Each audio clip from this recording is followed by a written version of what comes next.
뭐라고요? 실버타운이요? 미쳤어요. 당신 나이에 무슨 실버타운이에요? 그냥 우리랑 살면 되잖아요. 동연아, 아니, 그럴 거면 차라리 요양원에 모시고 남은 돈으로 제가 사업하는 게 나을 것 같네요. 실버타운이 뭐예요? 지금! 여보, 진정해요. 어머님 말씀도 들어보자고요. 윤정이 남편의 팔을 잡았지만 동현은 그녀의 손을 거칠게 뿌리쳤습니다. 뭘 더 들어?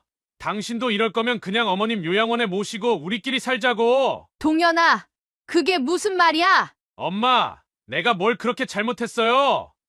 내가 뭘 잘못해서 엄마가 이러시는 거예요? 동연아, 이건 내가 잘못해서가 아니라 그럼 뭐예요? 아들이 사업하겠다는데, 며느리가 함께 살자는데, 이게 다 뭐예요? 당신, 제발 진정해요. 어머님께서 그동안 얼마나 힘드셨는데. 힘들어? 그래서 이제 와서 이러시는 거야? 30년 동안 키워놓고 이제 와서 나버리고 실버타운으로 도망가겠다고? 사연을 듣고 난 후 각자의 의견을 댓글로 남겨주시기 바랍니다. 사소한 댓글이라도 사연자분에게 큰 힘이 될 수 있습니다. 각색될 수 있고 사연자분의 입장에서 구성될 수 있습니다. 서울 변두리의 좁은 골목길, 시간이 멈춘 듯한 낡은 연립주택들 사이에서 양미자 여사님의 반찬 가게는 30년이라는 세월의 흔적을 고스란히 간직하고 있었습니다. 그녀는 매일 아침 5시면 어김없이 일어나 가게 문을 열었고 골목 구석구석에 밴 된장찌개 냄새는 이웃들의 아침을 깨우는 알람과도 같았습니다. 세월의 흔적이 고스란히 묻어있는 낡은 간판 아래에서 그녀는 하루도 빠짐없이 정성스럽게 반찬들을 준비했습니다. 아이고, 벌써 30년이나 됐나? 그녀는 때때로 가게 안낡은 의자에 앉아 지나온 세월을 되짚어보곤 했습니다. 68세의 주름진 얼굴에는 힘겨웠던 시간들의 흔적이 고스란히 새겨져 있었지만 그 눈빛만큼은 여전히 초롱초롱 빛났습니다. 미혼모라는 무거운 짐을 짊어지고 이 동네에 처음 발을 들였을 때 그녀의 아들 동현이는 겨우 걸음마를 뗀 어린아이였습니다. 당시 이웃들의 따가운 시선과 수군거림도 있었지만 그녀는 묵묵히 자신의 길을 걸어왔습니다. 동연아, 엄마가 꼭 너를 훌륭하게 키울게. 당시 그녀가 늘 중얼거리던 이 말은 이제는 추억이 되어 그녀의 가슴 한켠에 자리 잡았습니다. 2층 연립주택의 낡은 계단을 오르내리며 그녀는 동현이의 첫걸음마 소리부터 대학교 졸업식 날의 발자국 소리까지 모든 순간을 생생히 기억했습니다. 좁디 좁은 방에서 동현이와 함께 보냈던 수많은 밤들, 아들의 숙제를 도와주며 늦게까지 깨어 있었던 날들, 그리고 동현이가 처음으로 대학 합격 소식을 전했을 때의 그 벅찬 기쁨까지 모든 순간이 이 집의 벽과 바닥에 깊이 새겨져 있었습니다. 매일 아침 반찬 가게 셔터를 올리면서도 그녀는 이웃들과 정겨운 대화를 나누는 것을 즐겼습니다. 30년이라는 시간 동안 그녀의 반찬 가게는 단순한 장사 공간을 넘어 동네 주민들의 이야기가 모이고 흩어지는 사랑방 같은 존재가 되었습니다.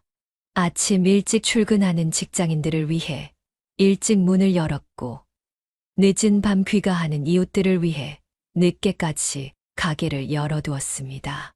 양 사장, 오늘도 김치가 맛있네. 역시 30년 경력이 다르구만. 이런 이웃들의 칭찬에 그녀는 수줍게 웃으며 더 맛있는 반찬을 만들기 위해 노력했습니다.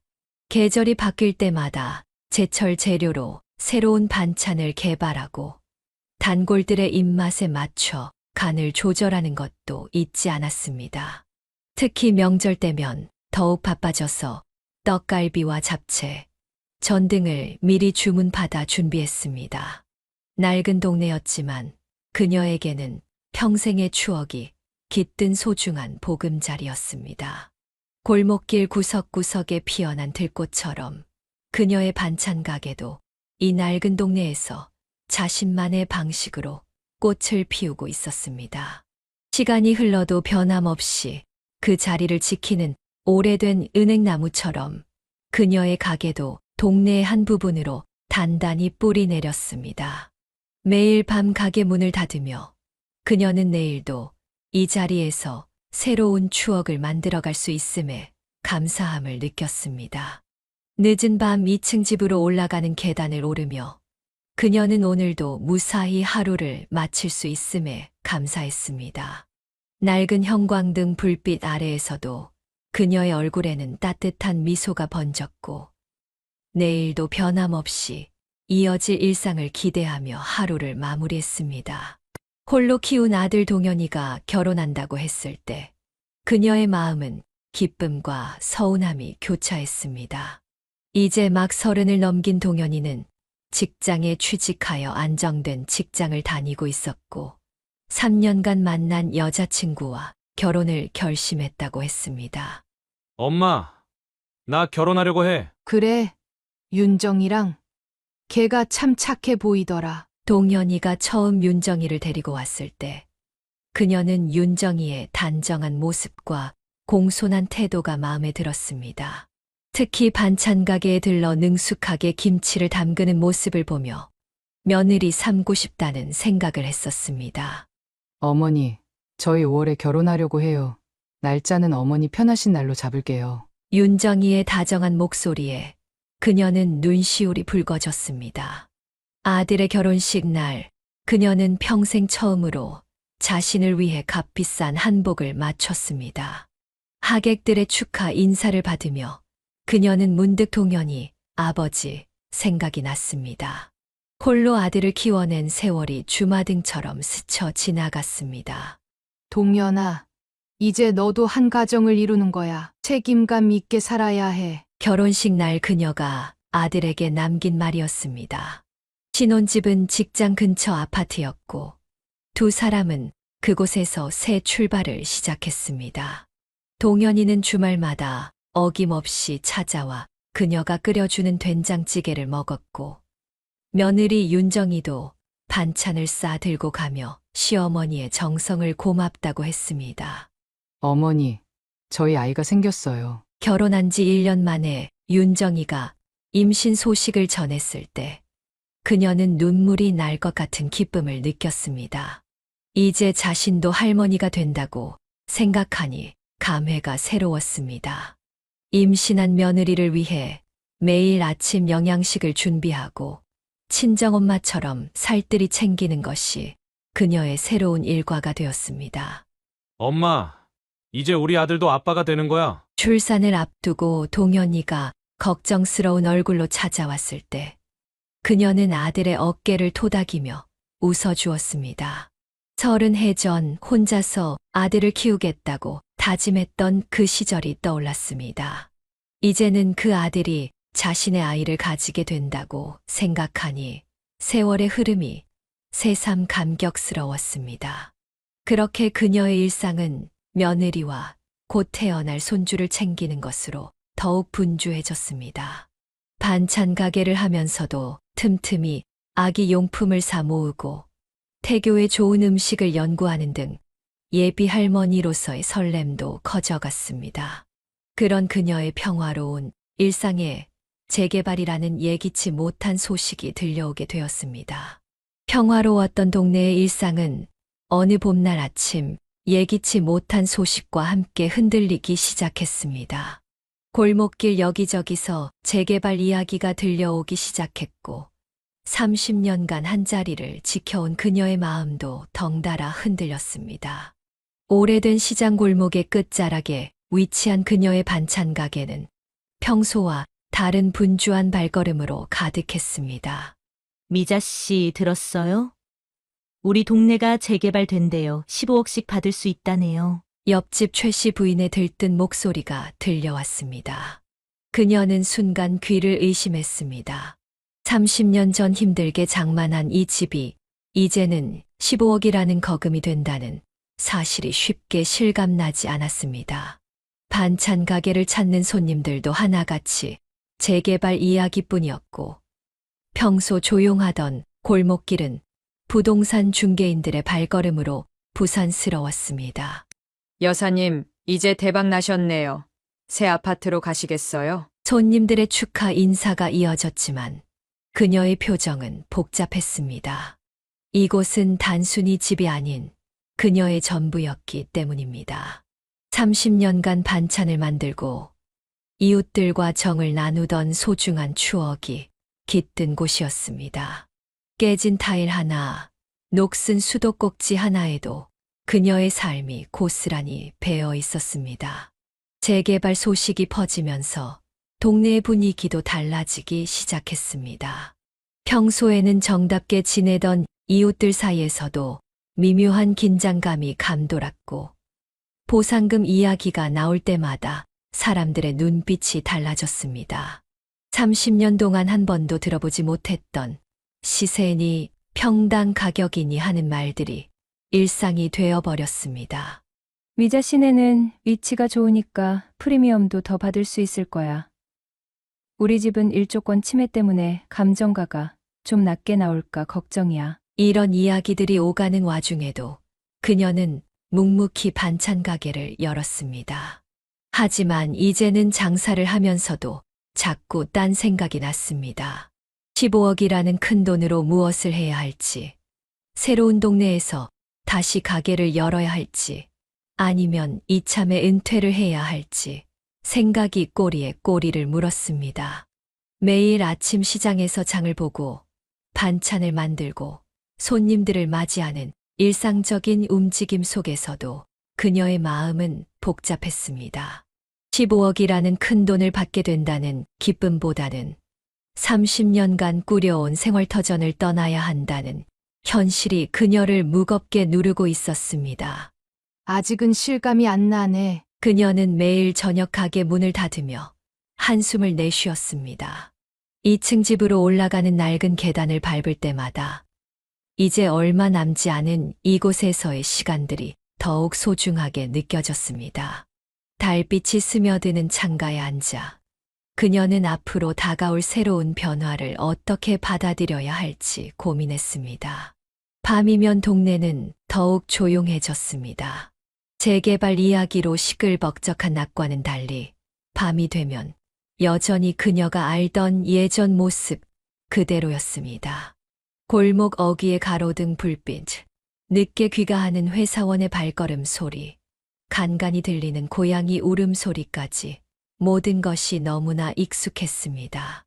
이런 일상도 얼마 남지 않았다고 생각하니 그녀의 마음은 더욱 무거워졌습니다. 재개발 소식이 들린 지 얼마 되지 않아 그녀의 집에 오랜만에 동현이 부부가 찾아왔습니다. 평소와 달리 어둡고 침통한 동현이의 표정을 보자 그녀는 직감적으로 무언가 있음을 알 수 있었습니다. 반찬 가게를 일찍 닫고 올라온 2층 거실에서 무거운 침묵이 세 사람 사이를 감쌌습니다. 엄마, 동현아, 얼굴이 왜 그래? 무슨 일 있니? 동현이는 한동안 말을 잇지 못했습니다. 옆에서 윤정이가 남편의 손을 꼭 잡고 있었습니다. 그녀는 아들 부부의 모습을 지켜보며 가슴 한켠이 무거워졌습니다. 평소 당당하고 자신감 넘치던 아들의 모습은 온데간데 없고 그저 지친 회사원의 모습만이 그녀 앞에 있었습니다. 사업이 잘 안 됐어요. 제가 너무 성급했나 봐요. 동현이는 몇 달 전 회사를 그만두고 창업을 했다고 했습니다. 안정된 직장을 그만두었다는 소식에 그녀는 걱정이 되었지만 아들의 선택을 믿고 응원했었습니다. 하지만 시장 상황이 좋지 않았고 경험 부족으로 인한 어려움이 겹치면서 사업은 생각보다 큰 어려움을 겪게 되었습니다. 거기에 투자받은 자금의 상환 압박까지 더해지면서 동현이의 어깨는 그 어느 때보다 무거워 보였습니다. 어머니, 저희가 할 말이 있어요. 윤정이가 조심스럽게 입을 열었습니다. 임신 중인 며느리의 얼굴이 평소보다 훨씬 창백해 보였습니다. 그녀는 며느리의 옅어진 뺨과 부은 눈을 보며 이들이 겪었을 고통의 시간들을 짐작할 수 있었습니다. 엄마, 재개발 보상금으로 새로 시작하고 싶어요. 내가 다시 한 번만 기회를. 그녀는 아들의 말이 채 끝나기도 전에 알 수 있었습니다. 30년간 모아온 그녀의 전 재산이 담긴 이 집의 보상금으로 아들의 사업을 다시 일으켜 세우고 싶다는 것을. 순간 그녀의 마음 속에서 수많은 감정이 교차했습니다. 처음 이 집을 장만했을 때의 기쁨, 반찬 가게를 시작하며 품었던 꿈, 그리고 아들을 키우며 겪었던 수많은 고난의 순간들이 주마등처럼 스쳐 지나갔습니다. 어머니, 정말 죄송해요. 이런 말씀을 드려야 해서. 윤정이의 눈에서 눈물이 흘러내렸습니다. 그녀는 잠시 말없이 임신한 며느리를 바라보았습니다. 곧 태어날 손주를 생각하면 마음이 더욱 무거워졌습니다. 평소 같았으면 며느리의 눈물을 닦아주고 위로했을 텐데 오늘만큼은 그럴 수 없었습니다. 얼마나 힘들었니? 그녀는 천천히 자리에서 일어나 찬장으로 향했습니다. 오래된 주전자에 물을 끓여 차를 준비하면서 그녀의 머릿속에는 수많은 생각이 스쳐 지나갔습니다. 이 집에 처음 들어왔을 때의 설렘, 동현이를 키우며 보냈던 수많은 밤들, 반찬 가게를 시작하면서 가졌던 꿈들, 그리고 이제 그녀 앞에 앉아있는 아들의 무거운 어깨, 주전자에서 김이 모락모락 피어오르는 동안 거실에는 무거운 침묵만이 흘렀습니다. 창밖으로는 늘 보던 골목길의 풍경이 펼쳐져 있었고 멀리서 아이들의 제잘거리는 소리가 들려왔습니다. 평소 같았으면 정겨웠을 그 소리가 오늘따라 유난히 멀게 느껴졌습니다. 동현아, 그녀가 천천히 입을 열었습니다. 아들은 고개를 숙인 채 어머니의 말을 기다렸습니다. 차를 따르는 그녀의 손이 미세하게 떨렸습니다. 한 번도 아들 앞에서 흔들린 모습을 보인 적 없었던 그녀였지만 오늘만큼은 마음을 다잡기가 쉽지 않았습니다. 시간을 좀 줄래? 엄마가 생각 좀 해볼게. 결국 그녀는 바로 답을 주는 대신 시간을 달라고 했습니다. 동현이 부부는 묵묵히 고개를 끄덕였고 그날 밤 그녀는 오랫동안 잠들지 못했습니다. 창밖 달빛을 바라보며 그녀는 자신의 모든 것이 담긴 이 집과 아들의 미래 사이에서 깊은 고민에 빠졌습니다. 달빛 아래 그녀의 얼굴에는 깊은 주름이 드리워져 있었고 그 주름 사이로 한 어머니의 고뇌가 깊게 새겨져 있었습니다. 밤이 깊어갈수록 그녀의 마음 속에서는 복잡한 감정들이 솟구쳤습니다. 아들의 실패한 사업을 다시 일으켜 세우고 싶은 모성의 마음과 30년간 모든 것을 걸고 지켜온 이 터전을 쉽게 포기할 수 없다는 현실적인 판단이 끊임없이 충돌했습니다. 그리고 그 사이에서 곧 태어날 손주의 미래까지 생각해야 했습니다. 재개발 이야기가 나온 후 윤정은 시어머님의 보상금에 대해 은근히 관심을 보이기 시작했습니다. 출산을 앞두고 태교로 매일 산책을 하면서도 그녀의 발걸음은 자연스럽게 근처 모델하우스로 향했습니다. 남편 동현이 모르게 아파트 전단지를 모으고 야밤에 인터넷 부동산 사이트를 들여다보는 일이 잦아졌습니다. 여보, 우리 시어머니 혼자 두면 안 될 것 같아. 어느 날 저녁 윤정은 조심스럽게 남편에게 말을 꺼냈습니다. 사업 실패로 이미 크게 상처받은 남편의 마음을 더 아프게 하고 싶지 않았지만 그녀로서도 현실적인 대책이 필요했습니다. 엄마가 혼자 그 큰 돈을 관리하시는 게 걱정돼. 우리가 모시고 살면서 도와드리는 게 어떨까? 윤정의 머릿속에는 이미 구체적인 계획이 있었습니다. 시어머님의 보상금으로 좋은 학군의 새 아파트를 장만하고 1층에는 반찬 가게를 열어 시어머님이 계속 일할 수 있게 하는 것. 남은 돈으로는 곧 태어날 아이의 교육 자금을 마련할 수 있을 거라고 생각했습니다. 어머니, 저희랑 같이 사시는 게 어떠세요? 며칠 후 윤정은 시어머님을 찾아가 조심스럽게 제안했습니다. 반찬 가게 문을 닫은 후 늘 그랬듯 시어머님이 끓여주신 된장찌개를 먹으면서였습니다. 요즘 어머님 연세에 혼자 계시기엔 너무 위험하잖아요. 저희가 모시고 살면서 잘 모실게요. 하지만 어머님의 반응은 생각보다 차가웠습니다. 30년 동안 홀로 살아오신 분이 쉽게 마음을 열 리 없다는 걸 윤정도 알고 있었습니다. 그래도 포기할 수 없었습니다. 임신한 몸으로도 자주 찾아와 시어머님의 마음을 녹이려 노력했습니다. 어머니, 아이가 태어나면 할머니의 사랑이 필요할 거예요. 저도 어머님의 도움이 필요하고요. 윤정은 할 수 있는 모든 방법을 동원했습니다. 어머님이 좋아하시는 반찬을 배우겠다고 하고 틈틈이 가게 일도 도우면서 친밀감을 쌓으려 했습니다. 하지만 그럴수록 시어머님의 표정은 더욱 깊어져만 갔습니다. 윤정아, 어느 날 어머님이 먼저 입을 여셨습니다. 윤정의 마음속에 잠시 기대감이 피어올랐습니다. 하지만 시어머님의 다음 말은 예상과는 달랐습니다. 너희들 생각은 잘 알겠어. 하지만 엄마도 시간이 필요해. 그 말을 들은 후 윤정은 집으로 돌아가는 길에 눈물을 흘렸습니다.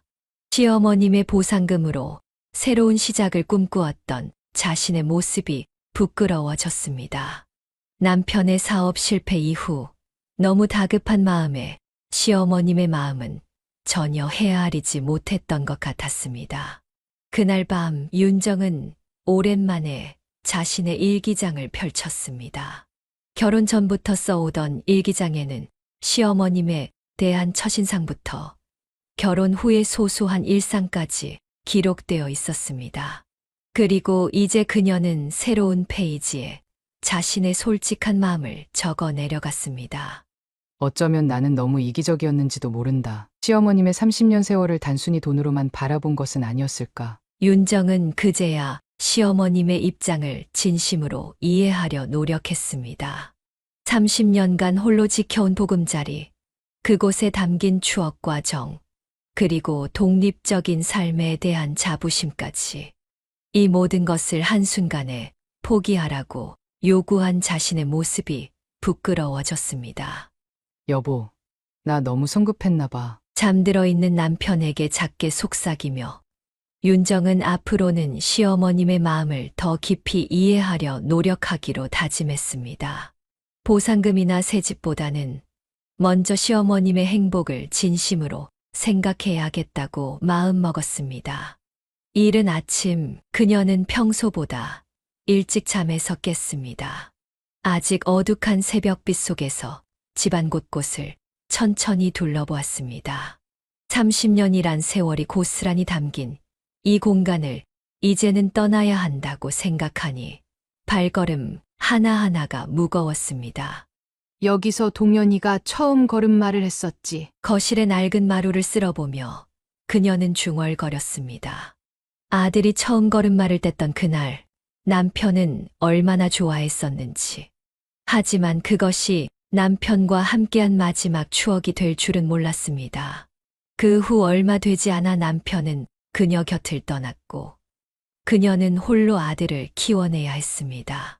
여보, 우리 동현이 이제 아빠가 된대요. 부엌 한켠에 놓인 남편의 사진을 바라보며 그녀는 작게 속삭였습니다. 남편이 마지막으로 된장찌개를 먹었던 식탁, 항상 앉았던 자리의 의자는 여전히 그 자리 그대로였습니다. 30년이 지났지만 이 부엌에서는 아직도 남편의 숨결이 느껴지는 것만 같았습니다. 아이고, 사장님 무슨 일 있어요? 이렇게 일찍 문을 열고. 단골 손님의 걱정스러운 목소리에 그녀는 고개를 들었습니다. 새벽부터 반찬 가게 문을 연 그녀를 보고 놀란 옆집 최 씨 부인이었습니다. 30년 동안 이웃으로 지내온 최 씨 부인은 그녀의 가장 오랜 단골이자 친구였습니다.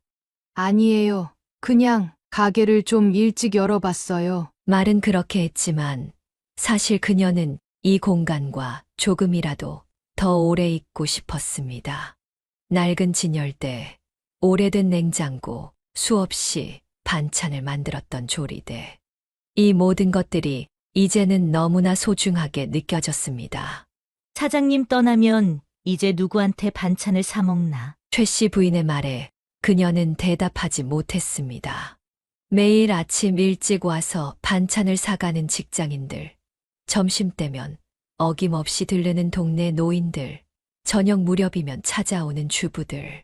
그들과 나누었던 수많은 이야기와 정이 떠올랐습니다. 동현아, 이리 와서 숙제해. 문득 어린 시절 동현이를 부르던 자신의 목소리가 들리는 것 같았습니다. 가게 한켠에 책상을 놓고 숙제하던 동현이의 모습. 졸다가도 엄마가 부르면 화들짝 놀라 연필을 쥐던 그 순수한 얼굴이 선명하게 떠올랐습니다. 어머님, 저 왔어요. 며느리 윤정이 자주 앉던 의자도 그녀의 시선을 붙잡았습니다. 결혼한 후에도 종종 들러 도시락을 싸가던 윤정의 모습, 임신 소식을 전하며 기뻐하던 날의 기억도 이 공간 속에 고스란히 담겨 있었습니다. 밤이 되어 가게 문을 닫으며 그녀는 오늘도 이 공간의 모든 것을 기억하려 애썼습니다.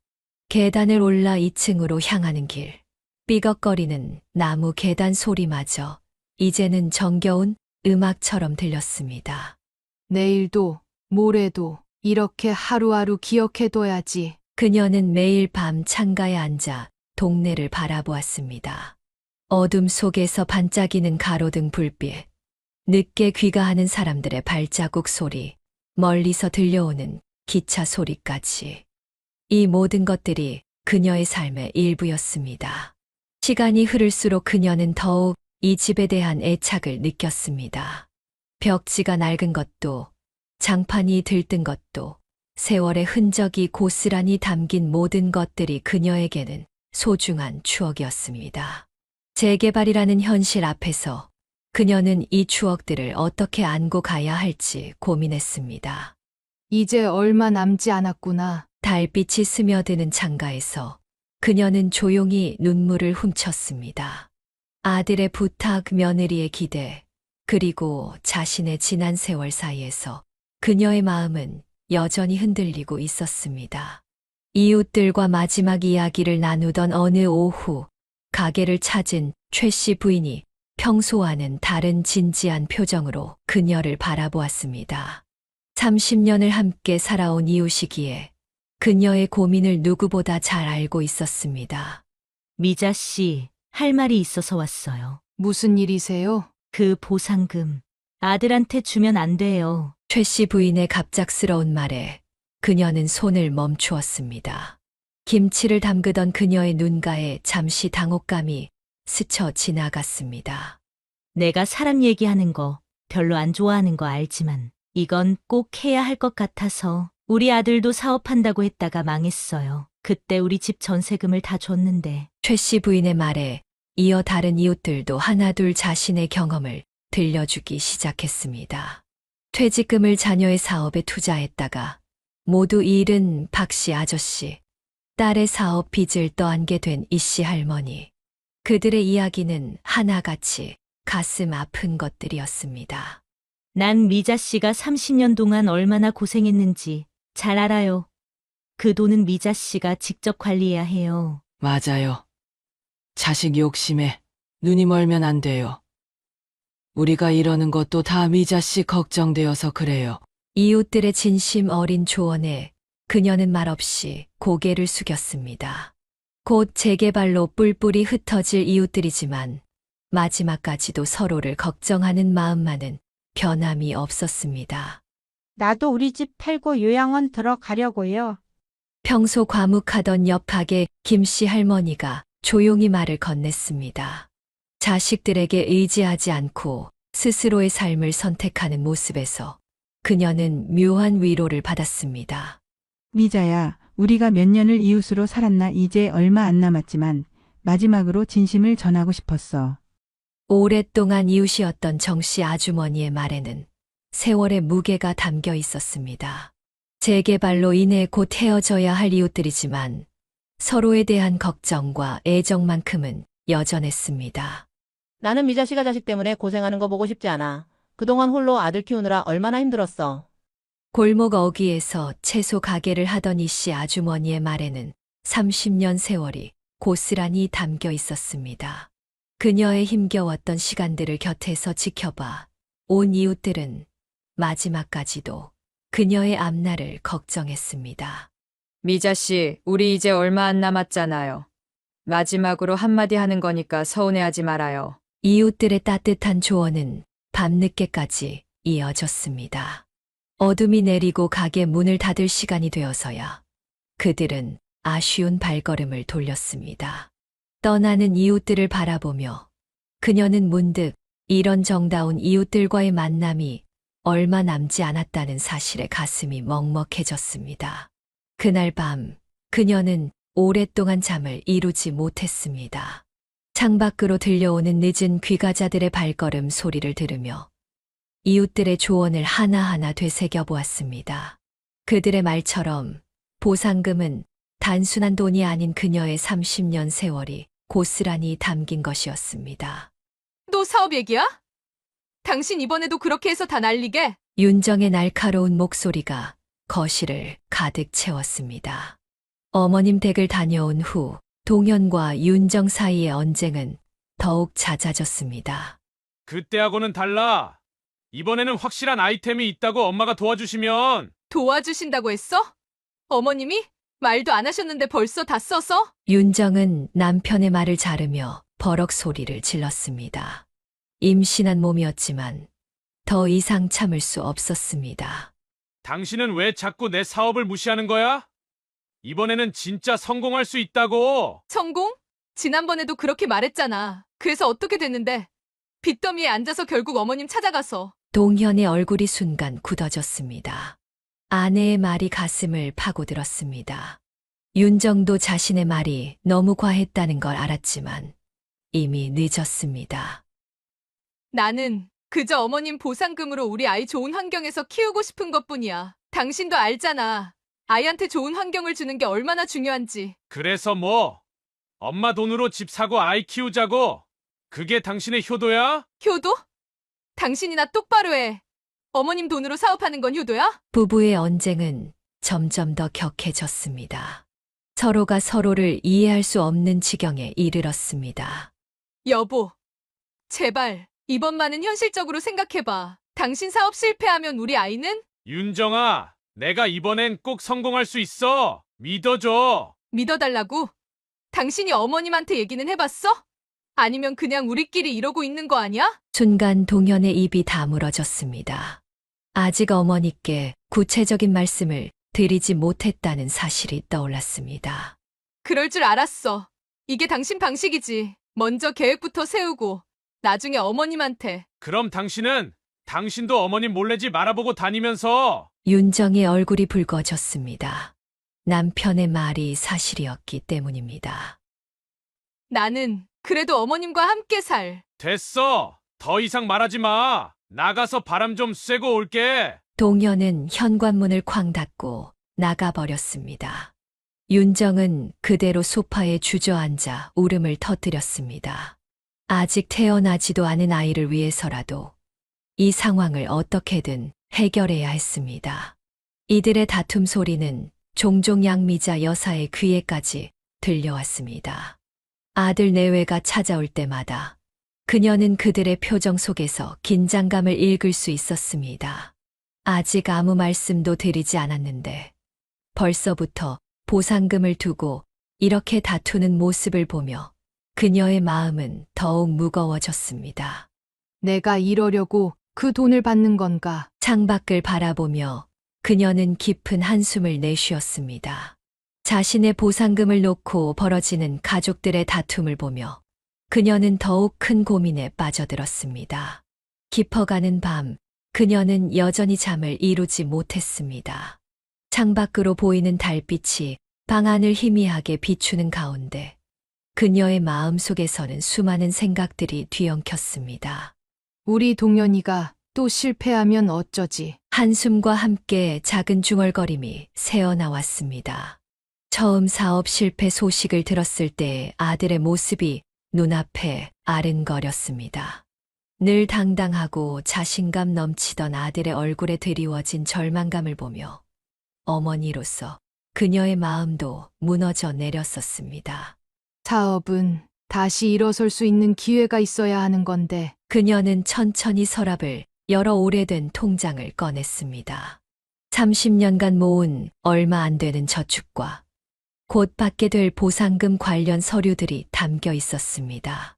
한 장 한 장 넘기며 그녀는 깊은 생각에 잠겼습니다. 한편으로는 며느리 윤정의 말도 이해가 됐습니다. 곧 태어날 아이를 위해 좋은 환경을 만들어주고 싶은 어머니의 마음, 그리고 현실적인 걱정들. 모두가 이해되지 않는 것은 아니었습니다.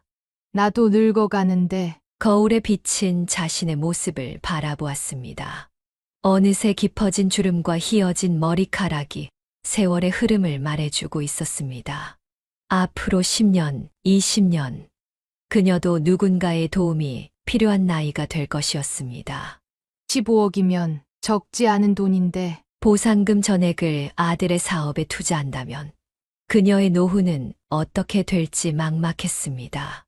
반찬 가게를 그만두게 되면 수입도 없어질 텐데 그때는 또 어떻게 살아가야 할지 수많은 걱정이 물밀듯이 밀려왔습니다. 윤정이 말대로 새 동네에서 다시 가게를 열 수도 있겠지만. 하지만 나이 들어 새로운 곳에서 다시 시작한다는 것도 쉽지 않은 일이었습니다. 30년간 정들었던 이웃들과 단골들을 떠나 낯선 곳에서 새로운 인연을 만들어 가야 한다는 것이 두려웠습니다. 동연아, 내가 꼭 성공했으면 좋겠다. 책상 위에 놓인 아들의 어린 시절 사진을 바라보았습니다. 혼자서 키우면서도 단 한 번도 후회한 적 없었습니다. 아들이 성공하는 모습을 보는 것, 그것이 그녀의 가장 큰 꿈이었습니다. 그러나 현실은 그리 녹록지 않았습니다. 이전의 사업 실패로 인한 상처가 아직 아물지 않은 상태에서 또다시 큰 모험을 하는 것이 과연 옳은 선택일까? 밤이 깊어갈수록 그녀의 고민도 깊어만 갔습니다. 이웃들 말도 일리가 있어. 얼마 전 이웃들이 해준 조언이 떠올랐습니다. 자식 사업에 전 재산을 투자했다가 노후를 망친 사례들. 그들의 진심 어린 걱정이 이해가 되면서도 어머니로서 아들의 꿈을 외면하기도 쉽지 않았습니다. 내 욕심일까? 문득 그녀는 자신을 돌아보았습니다. 어쩌면 아들과 함께 살면서 손주를 키우고 싶은 마음, 그것도 그녀의 또 다른 욕심이었는지 모릅니다. 하지만 그렇게 된다면 윤정이와의 관계는 또 어떻게 될지.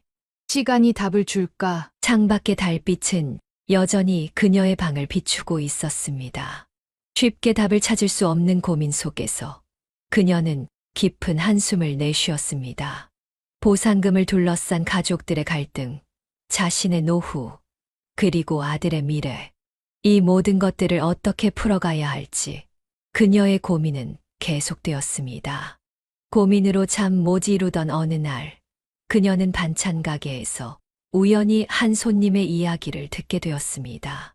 오랜 단골 손님이었던 박 여사가 실버타운으로 이사를 간다는 소식이었습니다. 아들 내외의 갈등과 보상금 문제로 머리가 복잡했던 그녀에게 이 우연한 소식은 새로운 가능성을 열어주었습니다. 사장님, 이제 나 다음 주면 여기 못 올 것 같아요. 어머, 재개발 때문에 벌써 이사 가세요? 아니요, 실버타운으로 가기로 했어요. 자식들 신경 쓰지 않고 편하게 살고 싶어서. 그녀는 순간 귀가 솔깃해졌습니다. 실버타운이란 말은 들어본 적 있었지만 구체적으로 생각해 본 적은 없었습니다. 평소 꼼꼼한 성격이었던 박 여사가 선택한 것이라면 분명 이유가 있을 거라 생각했습니다. 더구나 박 여사는 자녀들 모두가 의사와 변호사인 이른바 성공한 자녀를 둔 어머니였습니다. 괜찮으세요? 자식들은 뭐라고 하던가요? 처음엔 반대했죠. 하지만 내 선택이니까. 미자 씨도 한번 구경 와 볼래요? 박 여사의 제안에 그녀는 잠시 망설였지만 결국 동행하기로 했습니다. 다음 날 그녀는 처음으로 실버타운을 방문했습니다. 예상과는 전혀 다른 모습의 그녀는 놀라움을 금치 못했습니다. 그동안 가지고 있던 요양원이나 양로원 같은 어두운 이미지와는 완전히 달랐습니다. 여기가 정말 노인들 사는 곳이에요? 깔끔한 로비와 정원, 수영장과 도서관, 그리고 다양한 문화 생활을 즐길 수 있는 시설들이 갖춰져 있었습니다. 특히 그녀의 눈길을 끈 것은 요리 강습실이었습니다. 최신식 주방 시설과 함께 여러 명이 함께 요리를 배울 수 있는 공간이 마련되어 있었습니다. 미자 씨는 요리 잘하시니까 여기서 강사로 일하실 수도 있을 거예요. 취미 생활도 하고 용돈도 벌고. 박 여사의 말에 그녀는 잠시 상상에 빠졌습니다.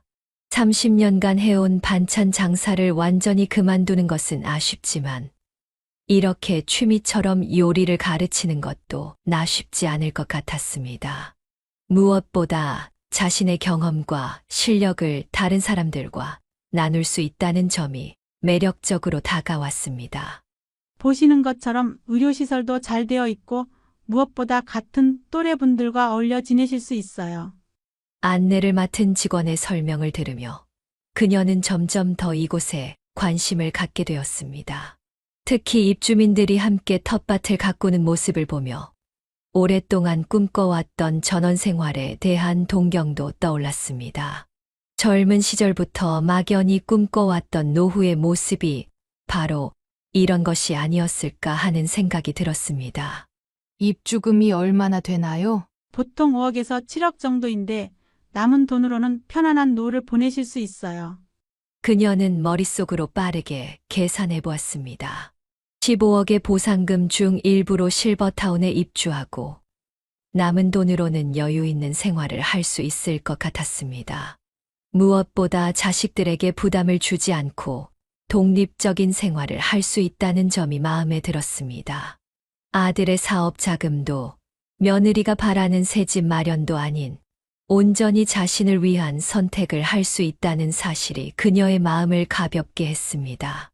여기 사시는 분들 대부분이 자식들 때문에 오신 거예요. 자식들 눈치 보며 살기보단 자유롭게 살고 싶다고. 박 여사의 말에 그녀는 깊이 공감했습니다. 보상금을 둘러싼 아들과 며느리의 갈등을 지켜보면서 그녀도 점점 이런 선택이 현명할 수도 있겠다는 생각이 들었습니다. 자식들을 위해 희생하는 것만이 부모의 도리는 아닐 것이라는 생각도 들었습니다. 집으로 돌아오는 길, 그녀는 오늘 본 실버타운의 모습을 계속 떠올렸습니다. 새로운 삶의 가능성이 그녀의 마음을 설레게 했습니다. 30년 동안 한 번도 생각해보지 않았던 선택이었지만 어쩌면 이것이 모두를 위한 최선의 답이 될 수도 있을 것 같았습니다. 나도 이제는 나를 위한 삶을 살아도 될까? 창가에 앉아 밤하늘을 바라보며 그녀는 처음으로 자신만의 미래를 그려보았습니다.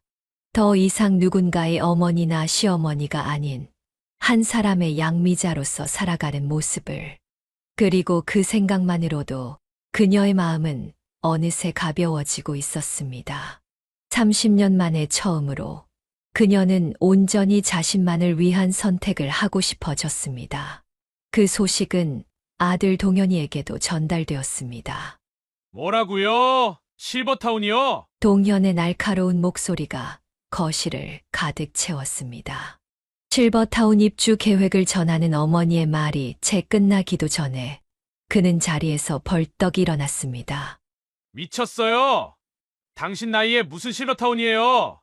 그냥 우리랑 살면 되잖아요. 동현아, 아니, 그럴 거면 차라리 요양원에 모시고 남은 돈으로 제가 사업하는 게 나을 것 같네요. 실버타운이 뭐예요? 지금! 동현의 얼굴이 순식간에 붉어졌습니다. 그의 손에 쥐어진 컵이 위험하게 흔들렸습니다. 여보, 진정해요. 어머님 말씀도 들어보자고요. 윤정이 남편의 팔을 잡았지만 동현은 그녀의 손을 거칠게 뿌리쳤습니다. 뭘 더 들어? 당신도 이럴 거면 그냥 어머님 요양원에 모시고 우리끼리 살자고. 동현아, 그게 무슨 말이야? 윤정의 눈에 눈물이 고였습니다. 임신한 몸으로 남편을 말리려 했지만 동현의 분노는 쉽게 가라앉지 않았습니다. 엄마, 내가 뭘 그렇게 잘못했어요? 내가 뭘 잘못해서 엄마가 이러시는 거예요? 동현아, 이건 내가 잘못해서가 아니라 그럼 뭐예요? 아들이 사업하겠다는데 며느리가 함께 살자는데 이게 다 뭐예요? 동현은 탁자를 3개 내리쳤습니다. 그 소리에 놀란 윤정이 작게 비명을 질렀습니다. 당신 제발 진정해요. 어머님께서 그동안 얼마나 힘드셨는데. 힘들어? 그래서 이제 와서 이러시는 거야? 30년 동안 키워놓고 이제 와서 나 버리고 실버타운으로 도망가겠다고? 동현아, 그게 아니라 됐어요. 다 됐다고요. 차라리 요양원에 가세요. 그게 나아요. 실버타운에서 호강하실 돈으로 제가 사업해서 성공하면 더 좋은 요양원으로 모실게요. 그의 목소리가 점점 더 커졌습니다.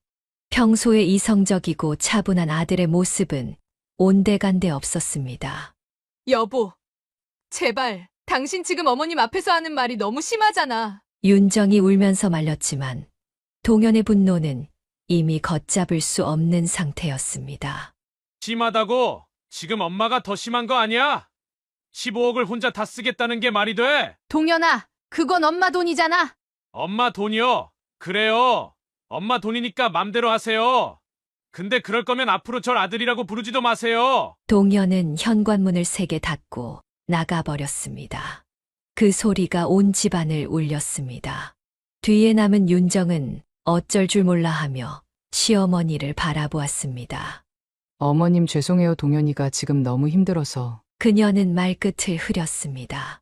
양미자 여사는 굳어진 표정으로 창밖을 바라보았습니다. 30년 동안 키워온 아들의 모습이 이렇게 낯설게 느껴진 적은 처음이었습니다. 윤정아. 네, 어머님. 너는 어떻게 생각하니?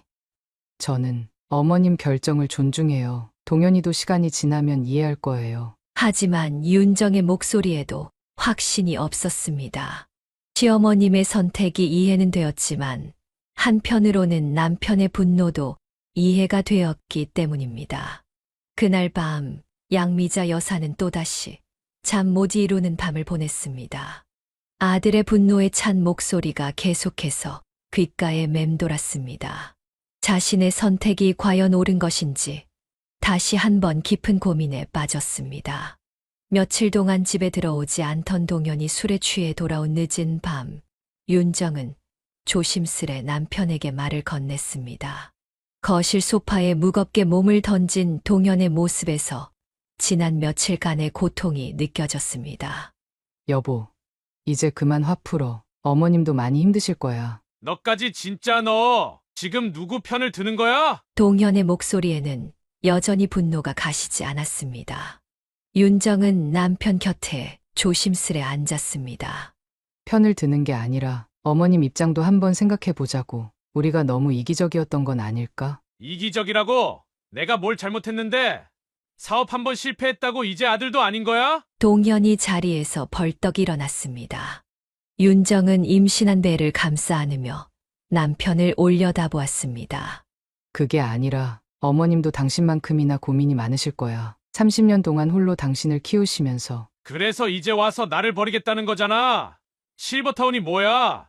그냥 우리랑 살면 되는데. 여보, 진정하고 내 말 좀 들어봐. 우리가 어머님을 위해 진심으로 생각해 본 적 있어.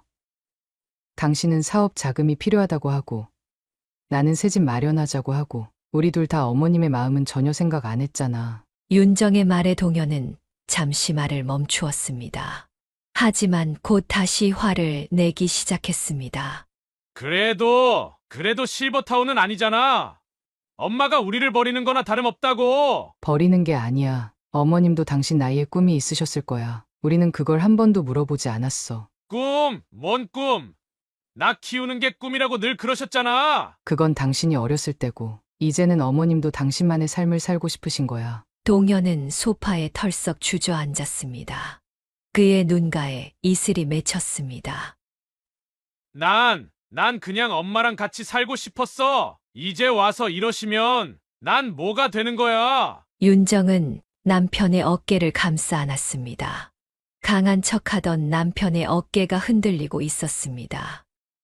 알아. 나도 알아. 하지만 우리도 이제 부모가 될 거잖아. 나중에 우리 아이가 자라서 우리한테 이러면 우리는 어떨 것 같아? 동현의 눈빛이 흔들렸습니다. 윤정은 남편의 손을 꼭 잡았습니다. 여보, 우리 어머님 마음 한번 이해해보자. 평생 당신 위에 사신 분이 이제는 조금 당신 생각도 하고 싶으신 거야. 하지만 실버타운은 실버타운이 뭐가 나쁜데? 어머님도 친구도 만들고 취미생활도 하시고 우리가 못해드린 것들을 하실 수 있잖아. 동현은 여전히 마음을 완전히 열지 못했습니다. 하지만 윤정은 포기하지 않고 계속 이야기를 이어갔습니다. 그리고 우리가 실패해도 어머님은 든든한 울타리가 되어주실 거야. 어머님이 편하게 계셔야 우리도 마음 편하게 다시 시작할 수 있지 않을까? 그날 밤 내내 윤정은 남편을 설득하려 노력했습니다. 비록 당장은 동현의 마음을 돌리지 못했지만 조금씩 변화의 실마리가 보이는 것 같았습니다. 어머니와 아들 사이에서 그녀는 천천히 하지만 꾸준히 다리를 놓아가고 있었습니다. 어느 새벽 양미자 여사는 1층 반찬 가게에서 이상한 소리를 들었습니다. 잠을 설치던 참이라 바로 소리를 알아챈 그녀는 조용히 계단을 내려갔습니다. 그리고 그곳에서 그녀는 충격적인 광경을 목격했습니다. 동현아, 너 지금 뭐 하는 거니? 서랍을 뒤지고 있던 동현이 화들짝 놀라 뒤를 돌아보았습니다. 그의 손에는 보상금 관련 서류들이 들려 있었습니다. 엄마 이건 그게 이러려고 어두운 새벽에 몰래 들어온 거야? 내 서류를 훔쳐가려고? 양미자 여사의 목소리가 떨렸습니다. 30년을 키운 아들이 이런 모습을 보일 거라고는 상상도 하지 못했습니다. 엄마가 먼저 그러신 거잖아요. 실버타운은 무슨 날 버리겠다는 거나 다름없잖아요. 버리다니. 내가 무슨 말을 하는 거야? 내가 언제 널 버렸니? 그럼 이건 뭐예요? 혼자서 호강하시겠다고 실버타운 가시겠다는 게 동현의 눈에서 분노의 눈물이 흘러내렸습니다. 그의 손에 쥐어진 서류가 구겨지고 있었습니다. 그 서류 내려놔. 당장. 싫어요. 이걸로 엄마 혼자 호강하시게 못해요. 차라리 다 찢어버릴. 내가 감히 어머니한테 이럴 수가 있어? 양미자 여사의 얼굴이 창백해졌습니다. 그녀의 손이 부들부들 떨리기 시작했습니다. 감이요? 그럼 엄마는요? 아들 인생 망치게 하시는 게 어머니가 할 일이에요? 망치게? 내가 널 망치게 한다고? 내가 널 위해 30년을 바쳤는데. 그 30년 때문에 제가 이렇게 죽을 때까지 빚쟁이가 되어야 속이 후련하시겠어요? 엄마 마음대로 살게 하고 전 이렇게 망가져도 되는 거예요? 순간 팡 하는 소리와 함께 양미자 여사의 손이 동현의 뺨을 때렸습니다. 처음으로 아들의 뺨을 때린 그녀의 손이 파르르 떨렸습니다. 이 못된 자식. 내가 널 이렇게 키웠니? 맞아요. 이렇게 키우셨죠? 이제 와서 후회하시는 거예요? 동현의 목소리가 가게 안을 울렸습니다. 그 순간 양미자 여사의 얼굴이 일그러지더니 그대로 쓰러졌습니다. 엄마. 동현은 놀라서 어머니를 부축하려 했지만 이미 그녀는 의식을 잃은 상태였습니다. 황급히 119를 부르는 동현의 손이 떨렸습니다. 구겨진 서류들이 바닥에 흩어졌고 새벽의 차가운 공기가 가게 안을 가득 채웠습니다. 제발 일어나세요. 엄마. 구급차 사이렌 소리가 멀리서 들려오는 동안 동현은 자신이 저지른 일의 무게를 서서히 실감하기 시작했습니다.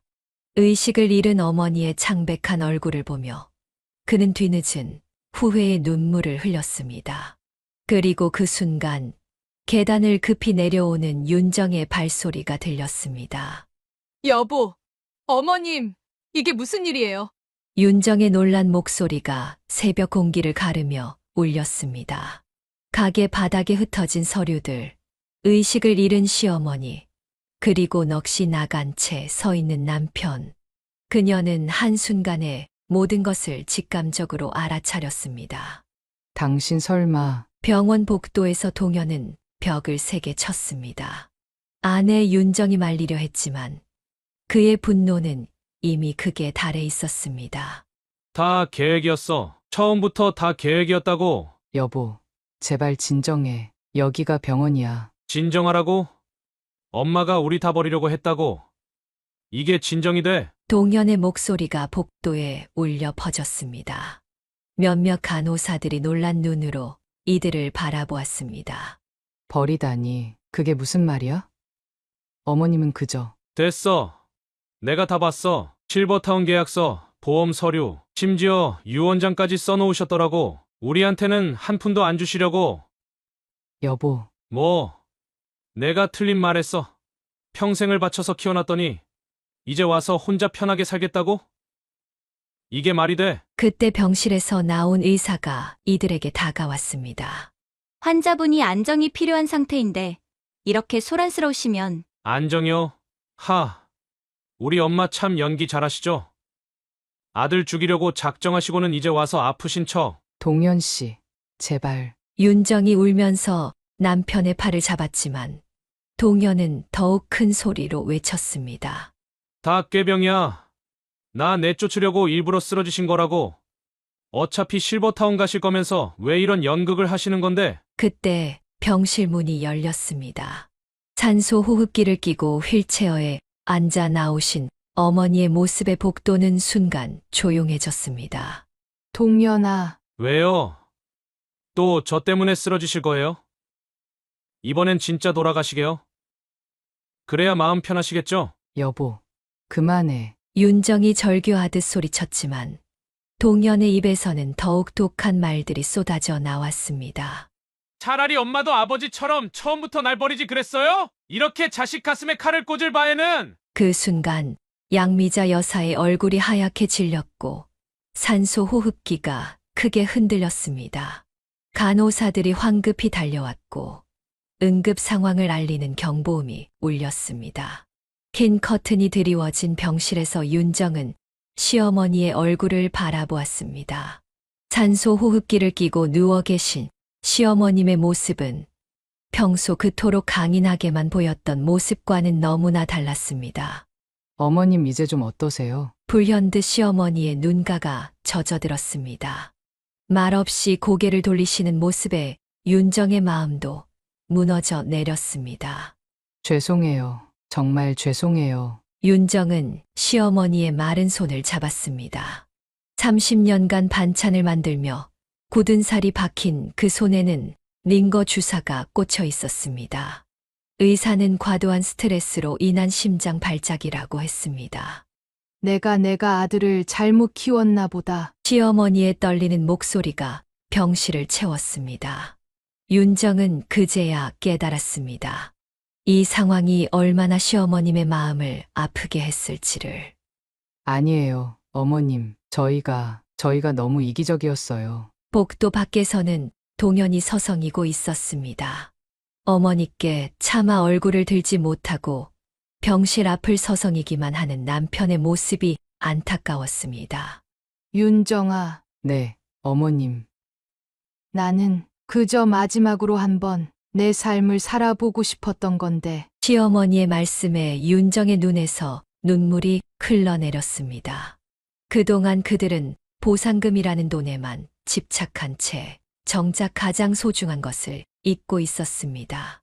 어머님 말씀이 맞으세요. 우리가 너무 돈에만 눈이 멀어 있었어요. 임신한 배를 쓰다듬으며 윤정은 문득 자신도 언젠가 이런 상황에 처할 수 있다는 생각이 들었습니다. 자식을 위해 평생을 바치고 마지막에는 자신의 삶을 찾고자 하는 어머니의 마음. 그것이 얼마나 당연한 것인지를 이제야 깨달았습니다. 아기는 괜찮니? 시어머니의 첫 마디가 손주의 안부를 묻는 것이었습니다. 윤정은 그 말에 더욱 눈물이 났습니다. 이런 상황에서도 먼저 손주를 걱정하시는 시어머님을 보며 그동안 자신들이 얼마나 큰 잘못을 저질렀는지 다시 한번 깨달았습니다. 네, 괜찮아요, 어머님. 건강하대요. 다행이구나. 시어머니의 눈가에 다시 눈물이 고였습니다.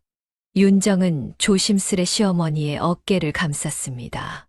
어머님, 이제 저희가 잘할게요. 돈보다 더 소중한 게 뭔지 이제야 알겠어요. 병실 창가로 비치는 햇살이 시어머니의 창백한 얼굴을 비추었습니다. 문득 윤정은 이 햇살처럼 그들의 관계도 다시 따뜻해질 수 있을 거란 희망을 가져보았습니다. 동현이는 많이 후회하고 있어요. 그날 이후로 계속 아무것도 못 먹고. 시어머니의 눈빛이 흔들렸습니다. 아무리 화가 나도 아들을 걱정하는 어머니의 마음은 변함이 없었습니다.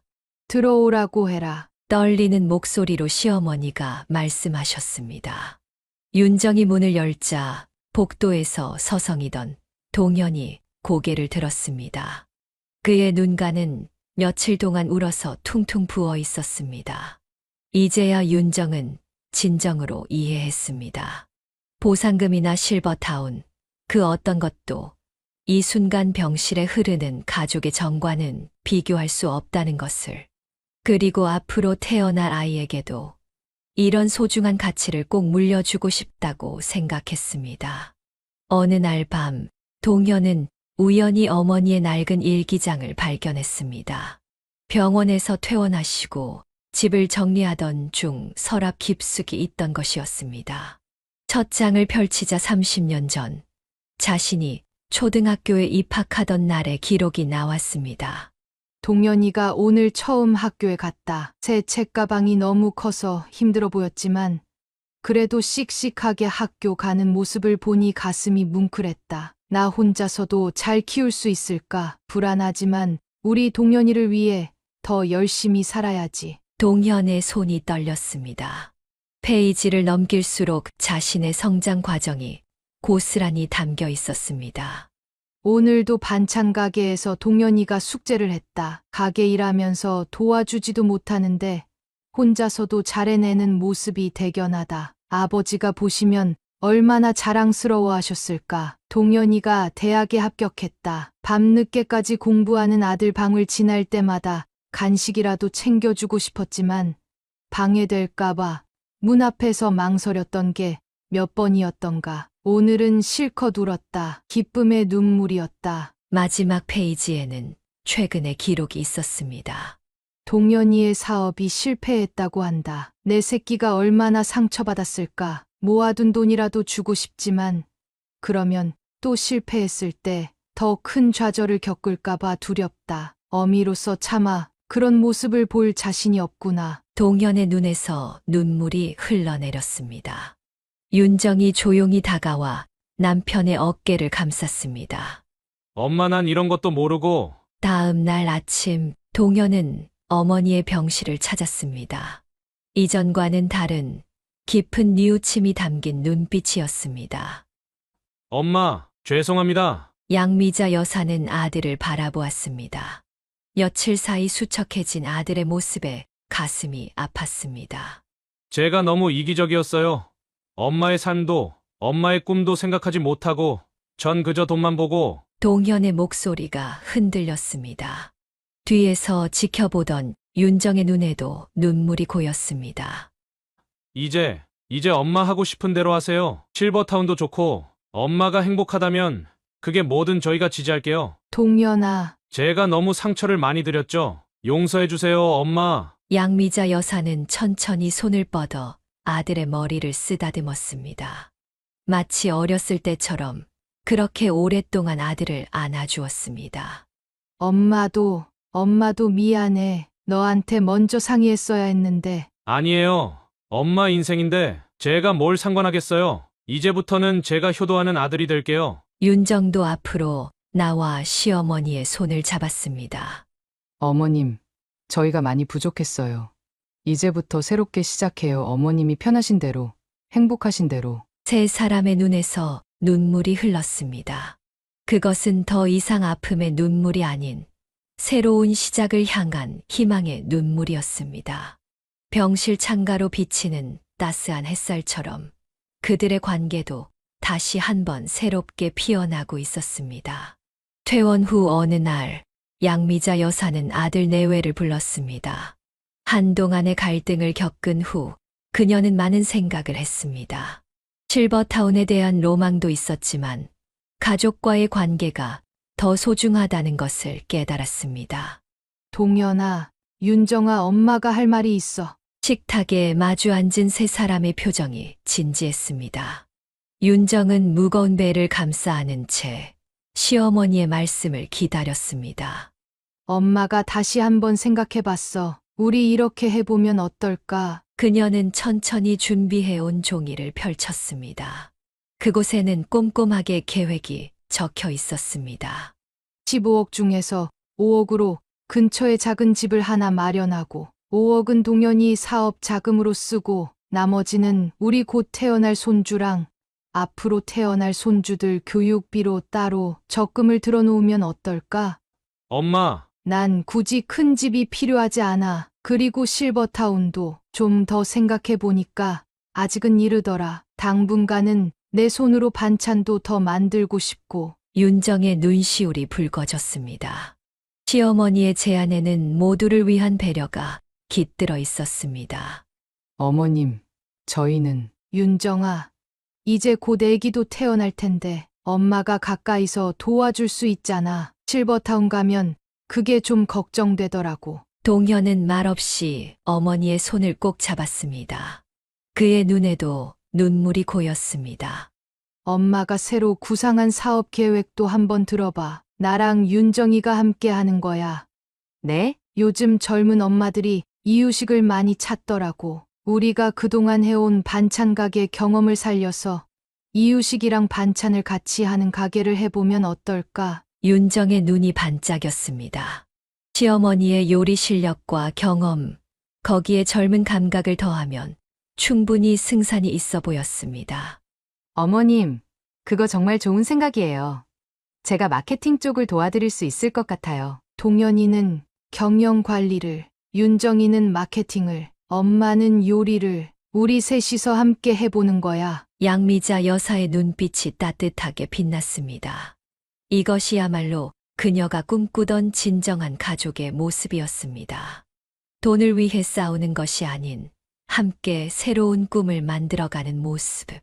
엄마 정말 감사합니다. 이제 우리 다시 시작해보자. 이번에는 좀 더 지혜롭게. 따스한 봄볕이 창가로 스며들었습니다. 마치 그들의 새로운 시작을 축복하는 것처럼 방 안은 온기로 가득했습니다. 양미자 여사는 이제야 진정한 답을 찾은 것 같았습니다. 그것은 바로 가족과 함께하는 새로운 꿈이었습니다. 거실 테이블 위에는 종이 한 장이 놓여 있었습니다. 그곳에는 세 사람의 생각이 빼곡히 적혀 있었습니다. 처음으로 가족들이 서로의 의견을 존중하며 나눈 대화의 결과물이었습니다. 보조금 지원도 가능할 것 같아요. 요즘 정부에서 이런 가족 창업을 지원하는 제도가 있더라고요. 윤정은 태블릿으로 찾아본 자료들을 가족들에게 보여주었습니다. 그녀의 꼼꼼한 조사에 양미자 여사가 미소를 지었습니다. 우리 며느리가 이렇게 준비를 잘 해왔네. 어머님, 이유식 레시피 연구는 어떠세요? 제가 맘카페들을 좀 둘러봤는데 요즘 엄마들이 제일 관심 있는 게 건강한 이유식이더라고요. 그래. 내가 우리 동현이 키울 때 연구했던 레시피들도 있어. 그때는 이유식 정보가 별로 없어서 내가 직접 연구하면서 만들었거든. 동현은 노트북을 펼치고 엑셀표에 숫자들을 정리하고 있었습니다. 이전과는 다른 차분하고 진중한 모습이었습니다. 창업 자금 5억으로는 가게 인테리어랑 주방 시설 설비하고 초기 운영 자금까지 빠듯하긴 하지만 할 수 있을 것 같아요. 엄마가 써주신 보증금이 있으니까. 동현아, 무리하지 말고 천천히 시작하자. 우리가 함께하는 거니까. 어머니의 말씀에 동현은 고개를 끄덕였습니다. 이전의 실패를 교훈 삼아 이번에는 더욱 신중하게 접근하고 있었습니다. 그리고 손주 교육비로 따로 빼놓은 건 절대 건드리면 안 돼요. 어머님 말씀대로 적금으로 넣어두는 게 좋을 것 같아요. 윤정의 말에 양미자 여사가 손주의 태동이 느껴지는 며느리의 배를 쓰다듬었습니다. 그래. 우리 손주들 앞날을 위해서라도 우리가 잘해야지. 윤정이 너도 출산하고 좀 쉬다가 천천히 시작하면 돼. 어머님. 세 사람은 다시 한번 계획표를 검토했습니다. 이번에는 누구 하나의 의견이 아닌 모두의 생각이 담겨 있었습니다. 새 집은 역시 이 동네가 좋겠어요. 오랫동안 정들기도 했고 단골 손님들도 계시잖아요. 맞아요. 어머님이 30년 동안 일구신 인맥이 여기 있으니까. 양미자 여사는 이런 아들 내외를 보며 가슴이 따뜻해졌습니다. 얼마 전까지만 해도 보상금 때문에 서로 핥히고 상처 주던 모습은 온데간데 없었습니다. 엄마, 이제 저희가 효도하게 해주세요. 그동안 너무 힘드셨잖아요. 그래. 이제는 우리 다 함께 잘 살아보자. 창밖에서는 봄바람이 불어왔습니다. 마치 새로운 시작을 축하하듯 벚꽃 잎이 살포시 창가에 내려앉았습니다. 양미자 여사는 문득 이것이야말로 자신이 꿈꾸던 진정한 행복이란 생각이 들었습니다. 테이블 위에는 세 사람의 서명이 담긴 가족 약속이 놓여 있었습니다. 그것은 단순한 문서가 아닌 서로에 대한 이해와 사랑의 증표였습니다. 이제 그들은 진정한 의미의 가족으로 새로운 시작을 준비하고 있었습니다. 어머님, 오늘도 이유식 주문이 30개나 들어왔어요. 출산 후 복귀한 윤정이 태블릿을 들고 주방으로 들어섰습니다. 양미자 여사는 이유식을 만들다 말고 안경을 고쳤으며 미소를 지었습니다. 우리 며느리 덕분이지. 인터넷으로 주문할 수 있게 해준 게 젊은 엄마들한테 정말 좋았나 봐. 새로 오픈한 미자당은 전통 반찬과 이유식을 함께 판매하는 가게였습니다.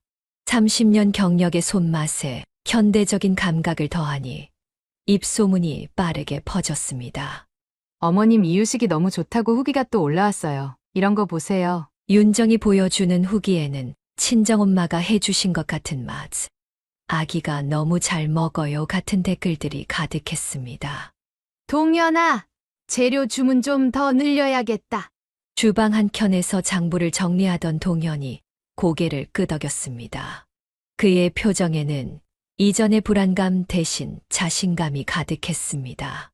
엄마, 이번에 새로 낼 메뉴 한번 봐주세요. 동현이 내민 메뉴판에는 미자당의 사계절 이유식 정기구독이라는 새로운 기획이 적혀 있었습니다. 윤정이가 제안한 아이디어로 아기의 개월수에 맞춘 맞춤형 이유식을 정기 배송하는 서비스였습니다. 우리 아들이 이제 제법 사업가가 다 됐네. 양미자 여사는 아들의 어깨를 두드리며 웃었습니다. 처음 시작할 때만 해도 불안했지만 이제는 세 사람이 각자의 자리에서 제 몫을 다하고 있었습니다. 할머니, 우리 손주 밥 먹을 시간이에요. 윤정이 안고 있는 아기가 양미자 여사를 보고 방긋 웃었습니다.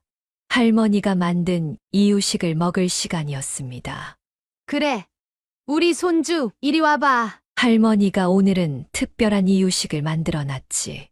주방 한켠에 마련된 아기 의자에 손주를 앉히며 양미자 여사는 문득 지난 날을 떠올렸습니다. 보상금을 두고 벌어졌던 갈등이 무색하게 지금 이 순간이 진정한 행복이라는 생각이 들었습니다. 어머님, 이번 주말에는 저희가 모시고 나들이 가요. 동현이도 시간 냈어요. 그래, 우리 가족이 다 함께 가는 거지? 양미자 여사의 눈시울이 붉어졌습니다. 돈이 아닌 진정한 가족의 의미를 깨닫게 된 지금 그녀의 삶은 그 어느 때보다 풍요로웠습니다.